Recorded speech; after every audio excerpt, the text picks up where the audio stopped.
नमस्कार, AB star news देख रहे हैं आप और मैं हूं आपके साथ सोहन सिंह। किसान आंदोलन को लेकर आज सुप्रीम कोर्ट ने बहुत ही तल्ख टिप्पणी की है। सुप्रीम कोर्ट ने क्या कुछ कहा वो भी आपको बताएंगे, लेकिन पहले आपको बता दें कि किसानों के एक समूह किसान महापंचायत ने सुप्रीम कोर्ट में याचिका दाखिल की थी और ये इजाजत मांगी थी कि उन्हें दिल्ली के जंतर मंतर पर सत्याग्रह करने की इजाजत दी जाए। इस पर सुप्रीम कोर्ट ने क्या कहा, चलिए आपको ग्राफिक्स के जरिए एक एक करके बताते हैं कि आखिर सुप्रीम कोर्ट ने इस पर क्या कुछ कहा है। ग्राफिक्स के जरिए आप अपनी स्क्रीन पर देख सकते हैं सुप्रीम कोर्ट ने क्या कुछ कहा है। आपने पूरे शहर का गला घोंट दिया है। सुप्रीम कोर्ट में मामला लंबित, फिर किसान आंदोलन जारी रखने का क्या तुक बनता है। सुप्रीम कोर्ट ने साफ शब्दों में कहा, आपको जब आपने कोर्ट का रुख कर लिया था तो उसके बाद प्रदर्शन करने का क्या मतलब बनता है। क्या आपको न्यायपालिका पर भरोसा नहीं है? क्या आप जुडिशियल सिस्टम के खिलाफ प्रदर्शन कर रहे हैं? क्या शहर के लोग अपना बिजनेस बंद कर दे? तो साफ शब्दों में सवाल पूछा है, आपने पूरे शहर का गला घोंट दिया है और अब आप शहर के भीतर आना चाहते हैं। तो जो याचिका दाखिल की गई थी उस पर सुप्रीम कोर्ट ने सख्त लहजे में सवाल पूछे हैं और साफ तौर पर कहा है कि जिस तरह से लोगों को दिक्कतों का सामना करना पड़ रहा है वो कहीं ना कहीं चिंता की बात है। और अब ऐसे में सवाल उठता है कि अब जो किसान महापंचायत है उसका अगला कदम क्या होगा। इसी पर ज्यादा बातचीत के लिए हमारे साथ सुप्रीम कोर्ट की वरिष्ठ अधिवक्ता दीप्ति सिंह जी जुड़ गई हैं। दीप्ति जी, बहुत बहुत स्वागत है आपका एबी स्टार न्यूज पर। धन्यवाद। दीप्ति जी, क्या आपको नहीं लगता कि लगातार आंदोलन चल रहा था, लगातार सुप्रीम कोर्ट पहले ये कह रहा था कि आप बातचीत के जरिए जो है वो मसले को सुलझाइए। सरकार की ओर से बातचीत करने की कोशिश भी की गई, लेकिन किसानों का जो रवैया है वो अड़ियल रवैया लगातार अख्तियार रहा और जिसकी वजह से लोगों को खासतौर पर दिक्कतों का सामना करना पड़ा है। सुप्रीम कोर्ट ने अब कहा है कि जिस तरह से सख्त टिप्पणी की है उसको लेकर के आप क्या कहेंगी। सबसे पहले मैं आपसे ये समझना चाहूंगा। जी देखिए, जब से किसानों का मोर्चा शुरू हुआ था तब से ही इसके अंदर कई कवायद होनी शुरू हो गई थी कि किस तरीके से इनको सड़कों से हटाया जाए, क्योंकि नेशनल हाईवे को रोकने का कोई किसी को अधिकार नहीं है। अगर आप अपने अधिकारों की लड़ाई लड़ रहे हैं तो आप दूसरों के अधिकार और स्वतंत्रता की हनन नहीं कर सकते। कहीं ना कहीं ये देश के में अव्यवस्था फैलाने वाली बात हो गई थी और इस वजह से सुप्रीम कोर्ट ने खुद से सुओ मोटो कॉग्निजेंस लेते हुए कमिटी गठन करने के लिए उन लोगों को आमंत्रित किया था। जो इन लोगों को लगा किसानों को कि कहीं ना कहीं सुप्रीम कोर्ट केंद्रीय सरकार के साथ है और हो सकता है कि कहीं ना कहीं हमें बेवकूफ बनाकर उलझाकर और हमें फिर साइड कर दें और हो सकता है हमारे आंदोलन को भी धीमा कर दें और हमारी बात भी ना मानी जाए। तो उसके बाद लेकिन कहीं ना कहीं थोड़ी गलती इनके तरफ से हुई कि इन्होंने सुप्रीम कोर्ट का रुख भी किया। इन्होंने अपने केस को दाखिल भी किया सुप्रीम कोर्ट में, जिसपे एक दो बार बहस भी चले और अब उसके बावजूद इन्होंने अपना जो पैर है, कदम है, पीछे नहीं हटाया और नेशनल हाईवे को जाम रखने की जो इनकी पहले से चल रही थी कहानी वो बढ़ती चली गई, वो कहीं खत्म नहीं हुआ। तो ये लगता है कि आपको चाहिए क्या अगर आप मीडिएशन के लिए जाना नहीं चाहते। ये बात किसानों के लिए सुप्रीम कोर्ट का अपना रुख है कि अगर आप मीडिएशन नहीं करना चाहते, आप कमेटी गठित नहीं करवाना चाहते, आपको किसी पे भरोसा नहीं, तो आपको चाहिए क्या। आप जानबूझकर आप लोगों को इस तरीके से पूरे देश को व्यवस्था फैलाने का आपको कोई अधिकार नहीं है। क्योंकि देखिए आज शहर की हालत क्या है हमारे यहाँ, जितने भी कनेक्टिंग जो सड़कें हैं वो कहीं ना कहीं जाम की वजह से हर कोई रूट अपना चेंज करके जा रहा है। स्कूलों के लिए लेट होता है, एग्जाम्स के लिए लेट होता है, ऑफिसेस, कोर्ट, हर जगह हम लोगों को सोच कर जाना पड़ता है कि जा तो रहे, पहुंच पाएंगे या नहीं। तो और कई बिजनेसेस इस वजह से, जैसे आप देखिए स्विगी वगैरह है जो नॉर्मली छोटे छोटे जॉब्स हैं लोगों को, लेकिन कहीं ना कहीं उनके कमाने खाने का जरिया जो आधे घंटे में उनको डिलीवरी करना होता है उनको भी पता है कि पता नहीं कर पाएंगे यार। तो बहुत सारी चीजें हैं, समस्याएं हैं जो रोजमर्रा के दिन पे आम आदमी को झेलना पड़ रहा है और इसमें किसान बहुत शांति से बैठे हैं। ठीक है, अब उनके आंदोलन को हम लोग गलत सही ठहराने वाले कौन है जब मामला कोर्ट के अंदर है, लेकिन कहीं ना कहीं परेशानी जो बढ़ती जा रही है और उसके बाद इनका ये डिमांड की जंतर मंतर खोल दीजिए, हम अपना प्रदर्शन अंदर करना चाहते हैं, फिर तो आप ये मानकर चलिए कि पूरे दिल्ली के अंदर कोई कहीं जा ही नहीं पाएगा। वो इंडिया गेट में बैठ जाएंगे और शहरों के बीच में ट्रैक्टरें चला करेंगे और बहुत सारी चीजें हैं।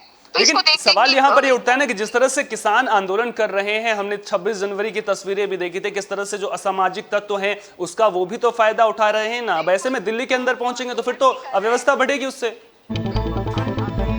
क्रांति है, इसको अपने आंदोलन का ही नाम दिया है, तो आप आंदोलन को विस्फोटक कभी भी बना देते हैं और कभी भी शहर के बीच में आने की इजाजत मांगते हैं। एक दिन की बात तो है नहीं, आपने पिछले 1 साल से लगभग डेरा जमाया हुआ है और यहाँ से निकल कर कुछ आ नहीं रहा है, बल्कि बहुत सब लोग शांति से बैठे और ऐसा लग रहा है जैसे इनकी तो ये जगह ही बन गया। तो इसके लिए कहीं ना कहीं तो पहल करनी होगी और तभी सुप्रीम कोर्ट ने इनसे बहुत ही तल्खी से पूछा है कि आपको चाहिए क्या। आप लोगों ने जिस तरीके से व्यवस्था फैलाया है उसको नियंत्रित करने का क्या रास्ता है, आपके पास भी जवाब नहीं है। जब आप सुप्रीम कोर्ट का रास्ता अपनाते हैं तो न्याय व्यवस्था पे आपको विश्वास होगा, तब तो गए आप। लेकिन इसके बावजूद आपने आंदोलन को ना तो कम किया, ना ही आपके रुख में, रवैये में कोई नरमी आई, ना कमी आई, तो फिर पूछना तो पड़ेगा। और सुप्रीम कोर्ट निश्चित तौर पे, क्योंकि इनका स्वतंत्रता का हनन कहीं ना हो, किसी के अधिकारों का हनन ना हो, तो इसके लिए उनको तो कस्टोडियन है सुप्रीम कोर्ट, वो तो पूछेंगे ही कि आपके लिए अब हम क्या करें, आप रास्ता बताइए फिर। तो यही है। तो सुप्रीम कोर्ट तो सवाल पूछ रहा है, लेकिन अब किसानों का अगला रुख क्या होगा? क्योंकि जिस तरह से किसान आंदोलन कर रहे हैं, राकेश टिकैत का एक बयान मैं आपको यहां पर कोट कर देता हूं। उन्होंने कहा है कि जब तक जो कृषि कानून है वो वापस नहीं लिए जाएंगे, 10 साल लग जाएंगे, हम 10 साल तक बैठे रहेंगे। तो क्या जनता 10 साल तक परेशान होती रहेगी?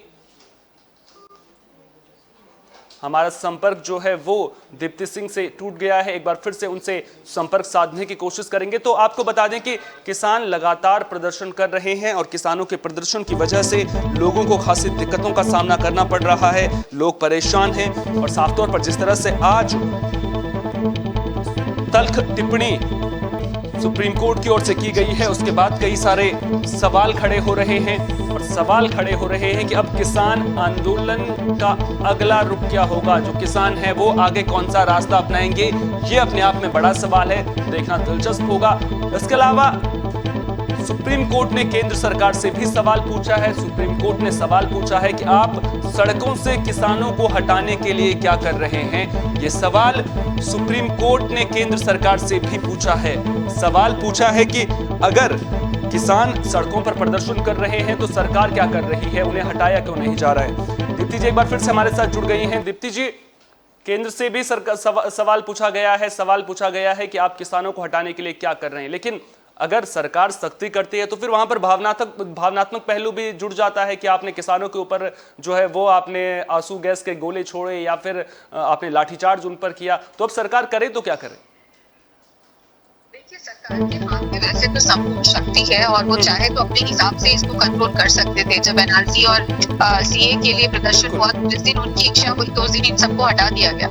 तो ये एक तरह से बहाना भी है और जुमले भी है, इसको इस पे हम लोग क्या कह सकते हैं। लेकिन ये जरूर है कि किसान तब तक है जब तक सरकार चाह रही है। जिस दिन सरकार चाह लेगी उस दिन सरकार के खिलाफ और उनकी इच्छा के विरुद्ध किसान वहां नहीं बैठ सकते। तो ये सारे कहीं ना कहीं बिल्कुल मैं मानता हूँ, मैं वो बात बिल्कुल मानता हूँ कि अगर सरकार चाहेगी तो सरकार 2 मिनट में किसानों को वहां से हटा सकती है, लेकिन वो कदम उठाने के लिए सरकार को बल प्रयोग करना पड़ेगा। और अगर सरकार बल प्रयोग करेगी तो सरकार जिस तरह से बल प्रयोग अगर करती है तो उस पर भी तो सवाल उठेंगे कि आपने अन्नदाता पर जो है बल प्रयोग किया।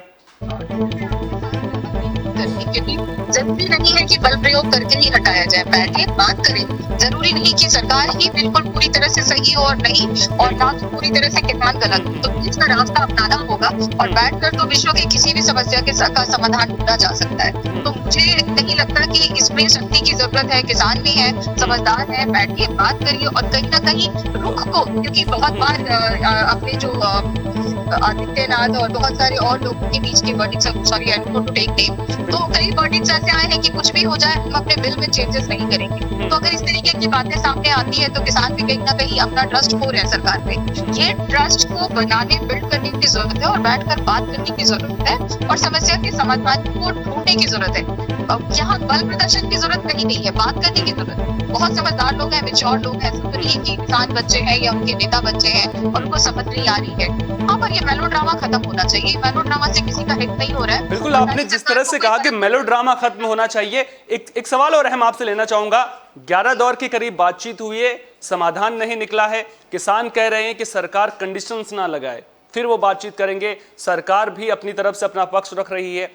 अड़ियल रवैया दोनों तरफ से देखने को मिल रहा है, हठधर्मिता देखने को मिल रही है। अगर हठधर्मिता रहेगी तो फिर समाधान कैसे निकलेगा? किसी एक को तो झुकना पड़ेगा ना। बात है और एक बहुत बड़ा हमारे देश में कहते हैं, चलिए अभी तो समय बहुत आगे आ गया, 80% आबादी हमारे किसान ही थे और किसानों हमारा हमारा देश था। अचानक से आप इतना ज्यादा इग्नोर करके आगे नहीं बढ़ सकते। अगर उनको कहीं ना कहीं आपके बिल पे विश्वास नहीं है तो विश्वास कायम करने के लिए, बनाने के लिए आपने क्या किया? छोटी से छोटी बात पे मीडिया का सहारा लिया जाता है, लेकिन इस किसान के बिल को लेके भी उन्होंने मीडिया पूरी तरह से प्रचार प्रसार नहीं किया कि ये किसके हित में है और किसके अहित में है। अगर 2-4 पॉइंट्स हटाने हैं या जोड़ने हैं जो किसान के अकॉर्डिंग है, तो मुझे लगता है बैठकर बात करें तो हो जाएगा। वैसे मैं बहुत छोटी ऐसी अधिवक्ता हूँ जो इतनी बड़ी बात नहीं कह सकती, पर कहीं ना कहीं मुझे लगता है कि बल प्रयोग बिल्कुल भी जरूरी नहीं होता। कहीं पे भी जहाँ से समझाई जा सकती है चीजों को, जहाँ आपके प्रतिनिधि जा सकते हैं किसानों के बीच में, किसानों के प्रतिनिधि को आप बुला सकते हैं, तो इस तरीके से छींटाकसी करके कहीं बातों को बिगाड़ा जा रहा है, मुझे ये लगता है। और बात बिगड़ती चली गई। इतना समय हो गया, किसान गर्मी झेल लिया, बारिश झेल ली, ठंड झेल लिया, अभी ऐसा लग रहा है कि बस सब कुछ झेलने के लिए वो बैठे हैं और कोई सुनने वाला नहीं है, बैठे नहीं है। आम जनता को परेशानी है ना, बड़े बड़े नेताओं को और ब्यूरोक्रेट्स को कोई प्रॉब्लम नहीं है, क्योंकि वो तो उनके आने जाने का साधन भी अलग है। जनता जिस सड़क से गुजरती है वहां पे ये बैठे हैं। तो मुझे लगता है कहीं ना कहीं वो इसलिए चाह रहे होंगे कि कहीं संसद के आसपास आ जाएं, ताकि अपनी बात ज्यादा पास आकर बोल पाए। कान तक आवाज नहीं जा रही है सरकार की, में भी कुछ भी ऐसा हो सकता है, पर मुझे लगता है बैठकर बात करने से बात बनेगी। उम्मीद तो हम भी यही कर रहे हैं कि बैठकर बात करने से बात बन जाए। एक सवाल लूंगा आपसे और आखिरी सवाल लूंगा। जिस तरह से आपने कहा कि सरकार का रुख ये रहा है, किसानों का रुख ये रहा है, अब चुनाव नजदीक आ रही है और राजनीतिकरण किसान आंदोलन का होता हुआ नजर आ रहा है। क्या आपको नहीं लगता कि किसान आंदोलन की आड़ में बड़ा खेल खेला जा रहा है? और जिस तरह से पहले भी सुप्रीम कोर्ट का एक बयान सामने आया था, उसमें साफ तौर पर कहा था कि किसान आंदोलन की आड़ में जो अराजक तत्व हैं वो कहीं ना कहीं हावी हो रही हैं, तो इसलिए भी इस जो प्रदर्शन है, जो आंदोलन है, उसके खत्म होने की जरूरत है। देखिए, फिर अगेन पॉलिटिकल सवाल से कर रहे हैं, शायद मैं गलत फोरम में मैं आपको व्यक्तिगत तौर पे तो शायद जवाब दे पाती, लेकिन बिल्कुल बिल्कुल मैं समझ तो मेरे लिमिटेशन है और मैं इस बारे में क्या बोलूं कि इसमें पॉलिटिकल अप्रोच कितने हैं और इसके साइड्स कितने हैं। बट ऑफ कोर्स कहीं ना कहीं चुनाव का समय है और भारत ने हमेशा राजनीति ही बढ़ चढ़कर बोला है, तो सब चीजों में साफ तौर पे दिखता तो है कि कहीं ना कहीं पॉलिटिकली चीजें कनेक्टेड हैं। जी अच्छा, आखिरी सवाल आपसे लूंगा। जो किसान पंचायत है उसको सुप्रीम कोर्ट ने कहा है कि अगर आपके वो लोग नहीं हैं जो रोड ब्लॉक कर रहे हैं तो आप हलफनामा दायर कीजिए। ये बताइए कि वो लोग आपके नहीं हैं। अगर हलफनामा दायर कर देते हैं तो क्या उसके बाद जो जंतर मंतर है वहां पर प्रदर्शन की अनुमति दे सकती है सुप्रीम कोर्ट? देखिए, दिक्कत है क्योंकि शहर के बीच में इनको बसाना और फिर से आंदोलन को जगह देना कहीं ना कहीं बढ़ाना है और सारी दिक्कतों में हलफनामा। वैसे देखिए, इन लोगों ने शुरू से ये कहा है कि ये जो जनता वहां पे परेशानी हुई थी या जो भी हुआ था, गोलीबारी चली थी, वो हम लोगों का किया हुआ नहीं है, तो इसमें फिर डाल दीजिए कि आपके लोग नहीं थे, तो इसमें इतना लंबा समय लग रहा है। इसमें भी मुझे कहीं पॉलिटिकल कुछ अप्रोचेस दिखते हैं और कुछ नहीं, बट हाल लोगों को यही लग रहा है जंतर मंतर पे तो बिल्कुल भी नहीं आने देना चाहिए, क्योंकि सही में आम जनता से ज्यादा अभी बहुत और सारे काम जो है दिक्कत में आ जाएंगे और शहर में बहुत ज्यादा डिस्टर्बेंस बढ़ जाएगी। बहुत बहुत शुक्रिया दीप्ति जी, तमाम जानकारी को हम तक साझा करने के लिए। ये थी दीप्ति सिंह जी, जो सुप्रीम कोर्ट में वरिष्ठ अधिवक्ता हैं। इन्होंने अपना पक्ष रखा, साफ तौर पर कहा कि जंतर मंतर पर प्रदर्शन की इजाजत तो बिल्कुल भी नहीं मिलनी चाहिए। आपको याद दिला दें कि जब किसान दिल्ली का रुख कर रहे थे तो सबसे पहले वो जंतर मंतर पर ही प्रदर्शन करना चाहते थे। उसके बाद उन्हें सीमाओं के अंदर घुसने की इजाजत नहीं दी गई थी। उसके बाद उन्हें जो बुराड़ी मैदान है वहां पर प्रदर्शन करने की अनुमति दी गई थी, लेकिन किसान उसके लिए नहीं माने थे। जिसके बाद किसानों ने अपना जो डेरा है वो गाजीपुर बॉर्डर पर जमाया था। उसके अलावा गाजीपुर बॉर्डर हो गया, सिंघू बॉर्डर और टीकरी बॉर्डर पर किसान लगातार आंदोलन कर रहे हैं। तो किसान आंदोलन को लेकर के एक बार फिर से सुप्रीम कोर्ट ने सख्त टिप्पणी की है, सख्त लहजे में कहा है कि जिस तरह से आपने सड़कों को घेर रखा है उससे लोग परेशान हो रहे हैं। आपको याद दिला दें कि एक महिला ने सुप्रीम कोर्ट में याचिका भी दायर की थी कि 10 मिनट का वक्त लगता है जाने में, लेकिन अब किसान आंदोलन की वजह से उसे 2 घंटे लग रहे हैं। तो लोग किस तरह से परेशान हैं, लोगों का व्यापार किस तरह से परेशान हो रहा है, उसको लेकर के सुप्रीम कोर्ट ने सख्त टिप्पणी की है। लेकिन अब ऐसे में देखना दिलचस्प होगा कि जब अगली सुनवाई सुप्रीम कोर्ट में होगी तो उस दौरान क्या कुछ निकलकर सामने आता है सुप्रीम कोर्ट और क्या कुछ कहता है। फिलहाल के लिए इस खास पेशकश में इतना ही। दीजिए इजाजत, नमस्कार।